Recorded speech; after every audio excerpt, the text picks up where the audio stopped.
और तांती हवाले से आपको अपडेट करेंगे, जहां नवाही गांव में मुबैना तौर पर ज्यादती की कोशिश का मामला नया रुख इख्तियार कर गया। मुल्जिम शाहनवाज ने कुरान मजीद पर हलफ उठाकर यह दावा किया है कि वो बिल्कुल बेगुनाह है। उस पर लगाए गए इल्जामात में कोई सदाकत नहीं है। अगर जुर्म साबित हो जाए तो हर सजा कबूल करने को तैयार हूँ।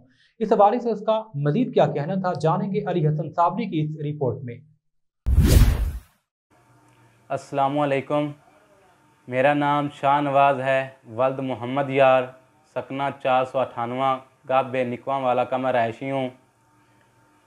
मैं हल्फन ये बयान देता हूँ कि मेरे ख़िलाफ़ जो FIR शाजिया बीबी ने 376 ते पे की थाना मामू कांजन में दर्ज करवाई है, वो झूठी, बेबुनियाद और मन घड़त है।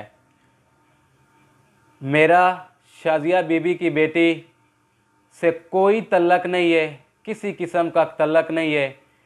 ये वक़ुआ इस तरह हुआ कि औरतों की लड़ाई में फ़रियाद हुसैन और उसकी बीवी शाजिया ने मेरे ख़िलाफ़ ये FIR दर्ज करवा दी कि उसने मेरी बेटी के साथ ज़्यादती की है।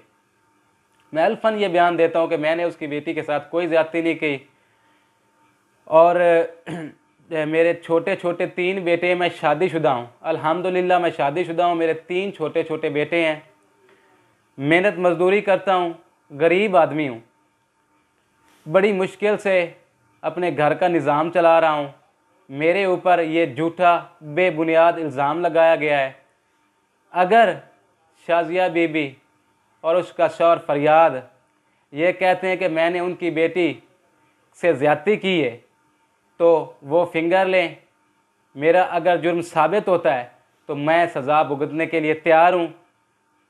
और मेरी आला अफसरान से गुजारिश है कि मऊदबाना मुझे इंसाफ दिया जाए और मुझ पर यह जो झूठा मुकदमा दायर किया हुआ है इसको खारिज किया जाए और मुझे इंसाफ दिया जाए। मेरा उस बच्ची से कोई तल्लक नहीं है, कोई वास्ता नहीं है। ये झूठा और बेबुनियाद इल्ज़ाम है मुझ पर।